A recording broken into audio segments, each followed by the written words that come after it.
آج ہمارے پاس ایک لڑکی آئی ہے، یہ بڑی یونیک ان کی ڈیمانڈ ہے رشتے کی. یہ سنی ہیں اور شیعہ فیملی میں شادی کرنا چاہتی ہیں. کیوں ان کی یہ سوچ ہے، ان سے جانتے ہیں. السلام علیکم. وعلیکم السلام. کیا حال ہے آپ کا؟ اللہ کا شکر. آپ کیسے ہیں؟ اللہ کا شکر. آپ سنی فیملی سے بلانگ کرتی ہیں ہاں جی.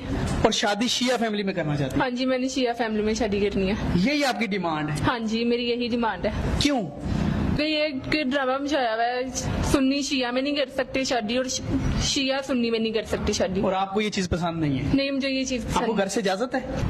اجازت نہیں تھی، لیکن اب میں نے لے لی اپنی ضد سے. اجازت لے لی ہے؟ ہاں جی. ناظرین، یہ بڑی انہوں نے ایک انٹرسٹنگ سی بات کی کہ میں سنی اور شیعہ فیملی میں شادی کرنا چاہتی ہوں. اکثر یہ ہوتا ہے کہ میں شیعہ ہوں تو میں شیعوں میں ہی شادی کروں گی، میں سنی ہوں تو سنیوں میں ہی شادی کروں گی، میں اس کاسٹ سے ہوں تو اس کاسٹ میں. یہ ایک جو ہے نا ایک اسٹیریوٹائپ، یہ ہم نے ختم کرنا ہے. ہم مسلمان ہیں، دیکھیں مسلمانوں کو جو ہے نا اہل کتاب سے شادی کرنے کا حق ہے، ان کو بعد میں مسلمان کر لیں.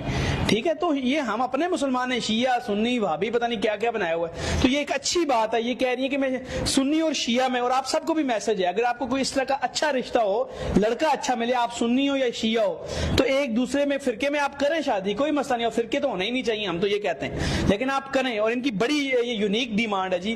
تو آپ کو واقعی فیملی اعتراض نہیں کرے گی؟ نہیں کرے گی. میں نے ان سے لے لی ہے کہ میں نے شیعہ میں ہی شادی کرنی ہے. شیعہ میں اگر کوئی شیعہ فیملی سے دیکھ رہا ہے اور ان سے رشتہ بھیجنا چاہتا ہے، نکاح پر آئی ڈی بنا لی ہے؟ ہاں جی، بنا لی ہے. آپ کو وہاں ریکویسٹ بھیج سکتے ہیں؟ ہاں جی، بھیج سکتے ہیں. چلیں جی، ان کو وہاں ریکویسٹ بھیجیں. اور آپ سب بھی